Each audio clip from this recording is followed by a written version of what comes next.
Aquarians, let's see कि 18 जून 2024 के लिए divine message, goddess guidance, universal message क्या है।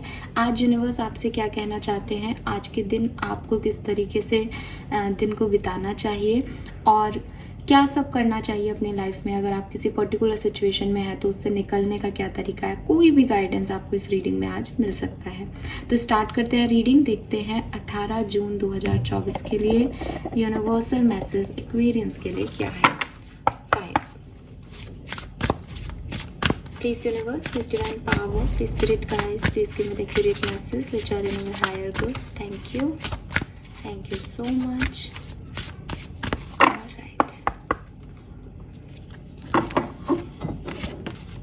So पहला है यहाँ spaceship, okay. Then we have gold. Then we have tree, and lastly we have clover. All right. So I guess आपको cards अच्छे से दिख रहे होंगे। कल एक जने का कमेंट था कि मैं अपने ट्राइपॉड की सेटिंग चेंज करूं, तो मैंने की तो है, बट वही बात है कि वो पुराना वाला अच्छा था, अभी एकदम से टूटा था, तो मैंने जो मुझे समझ में आया वो मंगाया जो जल्दी आ सकता था, तो थोड़ा सा आपको एडजस्ट करना पड़ रहा है, तो I am really sorry for that. But अब जो है वो यही है, ठीक है। फिर भी मैंने काफ़ी कोशिश की है, तो मुझे तो विजुअल दिख रहा है इसमें कि हाँ आपको दिखाई दे रहा होगा अच्छे से। फिर भी अगर कोई प्रॉब्लम है तो I am really sorry for that. So यहाँ पे जो नंबर मुझे आज के लिए दिखता है 18 जून 2024 के लिए एक्वेरियंस, सन, मून, वीनस, राइजिंग, नंबर 3 है यहाँ पे हमारे पास।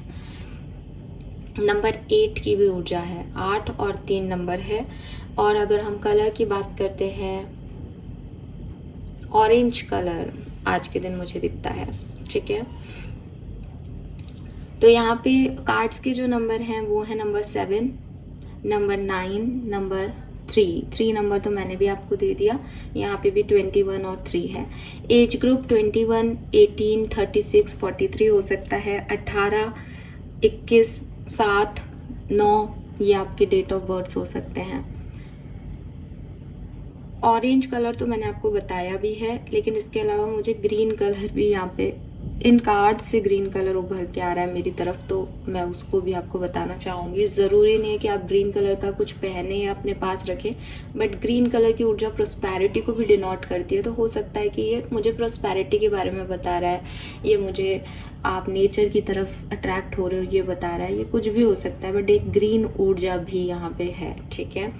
और अगर आप ऑरेंज नहीं पहन सकते, जैसे मेल्स है कि ऑरेंज शर्ट तो नहीं पहन सकते ना मैम, ना ऑरेंज रुमाल रख सकते, तो ग्रीन प्रेफर कीजिए, ग्रीन अच्छा रहेगा। नाउ यहाँ पे मैसेजेस क्या हैं,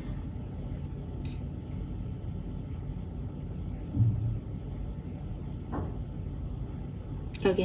सबसे पहले तो ये दोनों कार्ड्स जो हैं वो एक ही तरह की ऊर्जा दे रहे हैं। इसमें काफ़ी फायर है दोनों कार्ड्स के अंदर, अगर आपको दिख रहा होगा तो।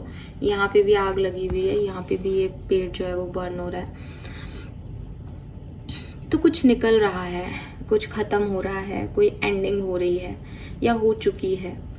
उसको छोड़े, उसको लेके ना बैठे, ठीक है। पहला मैसेज आपके लिए जो है वो यही है, लेट देम गो।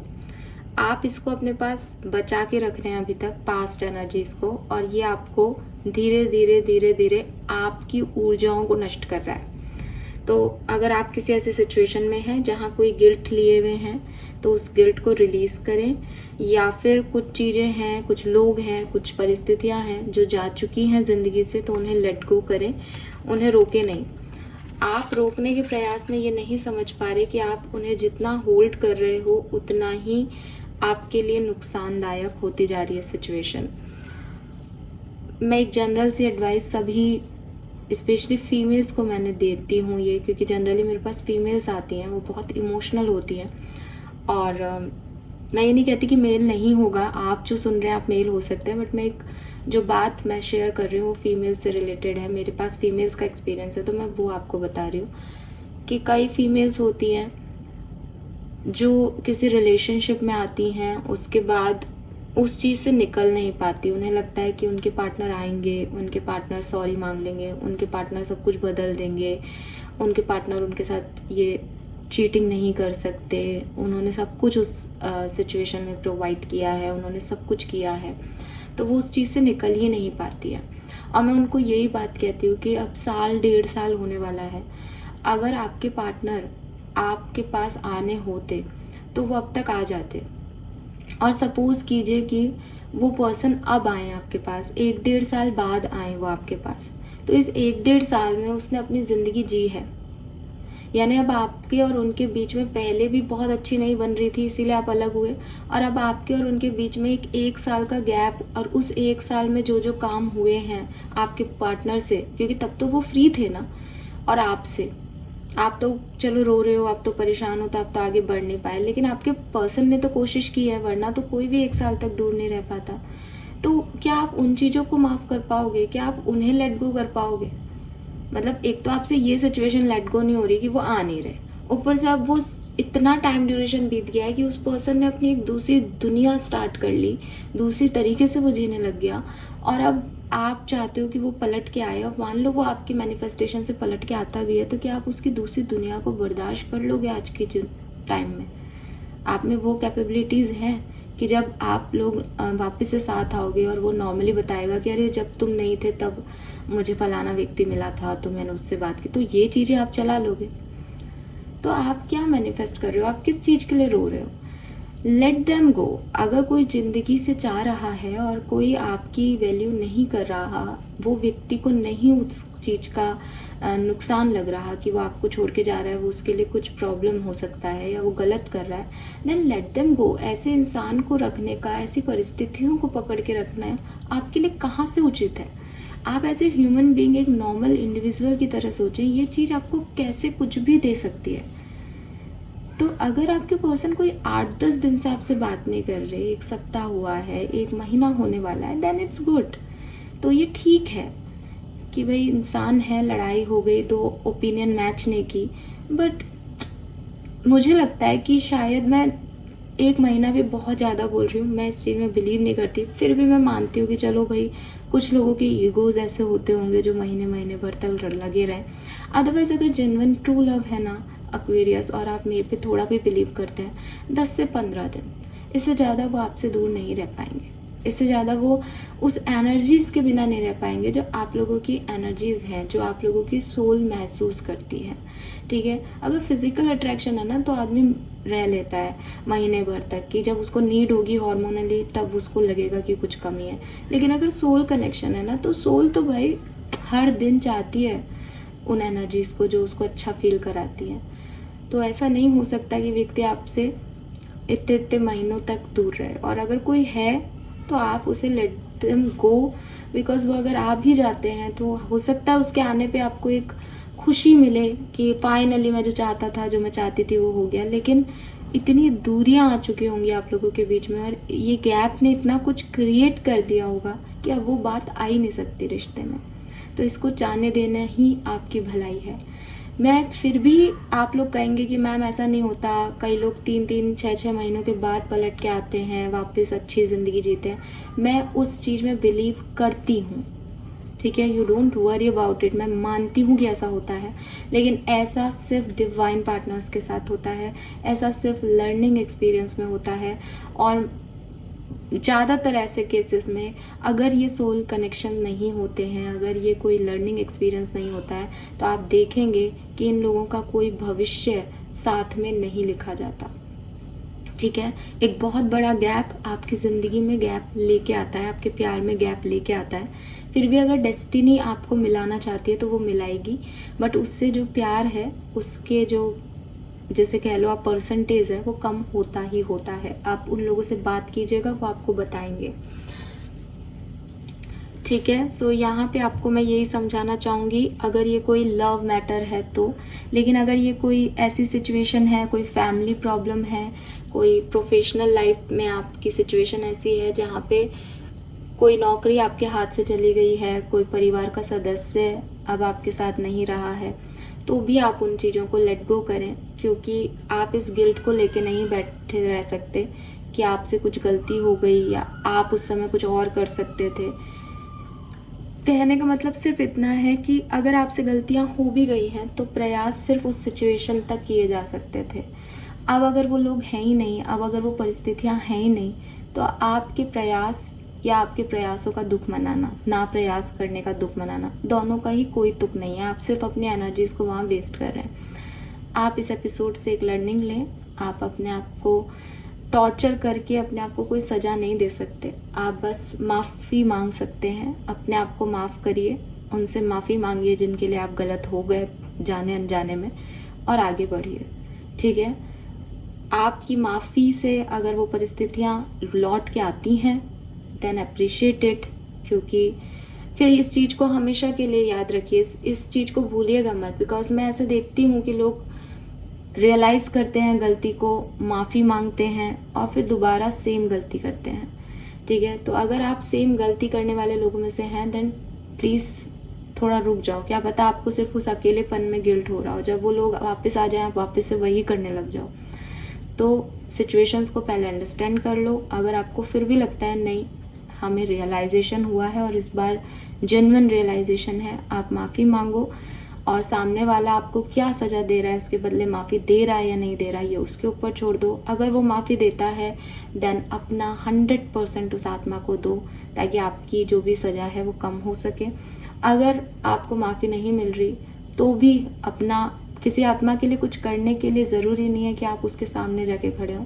आप हमेशा उसके लिए अच्छा सोच सकते हैं, आप हमेशा उसके लिए बेहतरी कर सकते हैं। ऐसे लोगों को मैं जानती हूँ जो दूर रह के भी बहुत ब्लेसिंग्स जो हैं वो लोगों को भेजते हैं। और सही बताएं तो हम और आप जैसे लोगों की लाइफ में कुछ चीज़ें तो ब्लेसिंग्स के वजह से ही आगे बढ़ जाती हैं। तो इन ब्लेसिंग्स का हमेशा आप अगर किसी को देते हैं तो आपकी ब्लेसिंग्स भी उनकी लाइफ में काम आएगी। ठीक है, सो यस, अगर आप अच्छे पर्सन हैं तो आप अच्छे ही रहेंगे। अगर आपको गिल्ट हो रहा है सच्चा वाला तो आप उसका भुगतान भी कर दीजिए।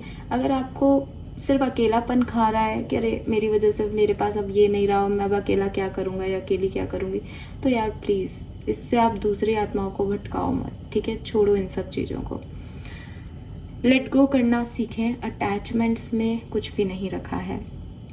Then we have don't afraid to sing यहाँ पे, और दूसरा मैसेज है you don't need someone else to fix you. ये दोनों मैसेज मैं एक साथ ले रही हूँ, पता नहीं मुझे एक साथ ही एनर्जी दे रहे हैं ये दोनों। तो यहाँ पे अगर आप सोच रहे हो कि आपकी ज़िंदगी में कुछ बदलेगा या अच्छा समय आएगा तब आप ये करोगे, कोई आएगा आपकी ज़िंदगी में तब आप ये करोगे, जैसे फॉर एग्जांपल आप लेट गो नहीं कर पा रहे, आपको कुछ क्लैरिटी चाहिए और आपको लग रहा है कि सामने वाला मेरी तरफ आएगा ना, मैं तब उससे ये पूछूंगी या मैं उससे ये पूछूंगा, तो आप ऐसी सिचुएशन में हो सकते हो कि आपको लग रहा है कि चीज़ें फिक्स हो जाएंगी लेकिन अभी थोड़ा टाइम लग रहा है और उसमें आपका कोई रोल नहीं होगा चीज़ों को फिक्स करने में, कोई और आकर के, कोई और परिस्थिति आकर के, यूनिवर्स आपके लिए करेगा। तो नहीं, ऐसा नहीं होता। आप चाहें तो कर्मों के सिद्धांत पे जो है वो जा सकते हैं कि आपको कर्म करने ही पड़ेंगे इस दुनिया में रहने के। आप ये सोचो, जैसे एक व्यक्ति है वो ये सोचता है कि अरे जब कर्मों की सज़ा होती है तो मैं कोई कर्म ही नहीं करता, होने दो जो हो रहा है। पर ऐसे दुनिया ऐसे जी नहीं सकते ना आप बिना कर्म किए, आपको आंसर भी करने पड़ेंगे। आपके कर्म तो हर जगह काउंट हो रहे हैं आपके, ठीक है, सोना भी आपका कर्म हो रहा है। तो वही चीज़ है कि आप कर्मों से नहीं बच सकते हो, आपको प्रयास करने चाहिए अगर आप कुछ चाहते हो तो। कोई दूसरा व्यक्ति आके आपकी ज़िंदगी को नहीं बदल सकता। ठीक है, तो गोल्ड का मैसेज जो है वो यही है कि आप अपने हिसाब से प्रयास करें, अपनी बातों को सामने रखें, जो आपके मन के एक्सप्रेशंस हैं उन्हें बाहर लाएं, लोगों को बताएं आप क्या सोचते हैं उनके बारे में, ग्रैटिट्यूड शो करें ताकि लोगों के साथ एक हम्बल कनेक्शन बने आपका, ताकि लोग आपसे जुड़े रहें। ठीक है, अदरवाइज आप अगर उनसे जुड़ोगे नहीं, अगर आप अपनी बात नहीं कहोगे, आप डरते रहोगे कि मैंने ये कहा तो ये हो जाएगा, मैं ये करूँगा तो ये हो जाएगा, मैं नहीं कर रहा, आप सामने से होने दो, होगा जब ठीक तब मैं अपनी बात करूँगा, ऐसा कोई समय नहीं आता और ऐसी चीज़ें ठीक नहीं होती। कोई और आपको फिक्स नहीं कर सकता। अगर आपको लगता है आप ब्रोकन है तो आप खुद की हीलिंग कीजिए। अगर आपको लगता है कुछ चीज़ें ठीक नहीं है तो आप उन्हें ठीक कीजिए। दुनिया में ऐसा कुछ भी नहीं है जो टूट गया हो और जोड़ा नहीं जा सके। हर चीज़ यहाँ पे जोड़ी जा सकती है, चाहे वो दिल हो, चाहे वो जज्बात हों, चाहे वो रिश्ते हों। बस उसके लायक होना पड़ेगा। रिश्तों में अगर ईगो लेकर के चलेंगे तो वो ना आज जुड़ेंगे ना कल जुड़ेंगे। आप सोचेंगे मैं एक मेरा फ्लावर पॉट टूट गया है, उसको गम से चिपका देता हूँ और कल उस पर प्रेशर डाल दूंगा, तो प्रेशर डालते ही वो फिर टूट जाएगा। तो वही चीज़ है कि अगर कुछ चीज़ ख़त्म भी हो रही है, कुछ चीज़ ख़राब भी हो रही है, ब्रेक भी हो गई है, तो उन्हें जोड़ने का मौका है आपके पास। अगर आप बार बार उसको जोड़ोगे करोगे तो उसका शेप चेंज हो जाएगा या उसकी वो ओरिजिनलिटी ख़राब हो जाएगी रिश्ते की। इसलिए उससे बचो। इसलिए अपनी गलती से सीख लेना बहुत ज़रूरी है। लेकिन अगर आपको लगता है कि मेरे को जोड़ना है, मेरे अंदर बहुत चीज़ें हैं, मैं उसको कहना चाहता हूँ, उसे कहें और प्रयास करें, बजाय कि किसी अच्छे समय का इंतज़ार कर रहे हैं, सामने वाले के गुस्से को कम होने का इंतज़ार कर रहे हैं। नहीं, ये ऐसे वर्क नहीं करेगा फॉर यू एटलीस्ट। ये आपके लिए मैसेज है, ठीक है। चांस लें चीज़ों पे, लोगों पे, परिस्थितियों पे, अपने आप पे, और खुद प्रयास करें, मैनिफेस्ट करें चीज़ों को, अपने आप चीज़ें हो जाएंगी। और ज़बरदस्ती किसी को पकड़ के नहीं रखें, लेट गो करना सीखें, ठीक है। This is all for you guys. Thank you so much reading को देखने के लिए। Bye bye.